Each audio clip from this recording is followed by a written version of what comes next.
Ngayon, aalamin natin ang tungkol sa multiple, common multiple at least common multiple.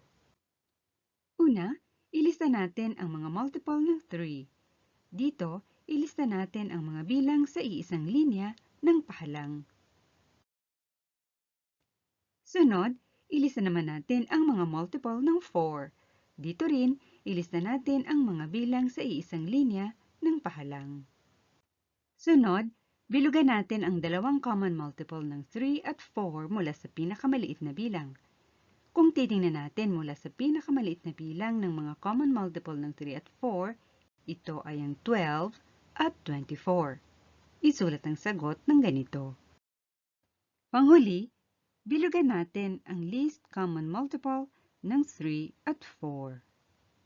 Ang least common multiple ng 3 at 4 ay 12. Isulat ang sagot ng ganito. Tayo'y magsanay.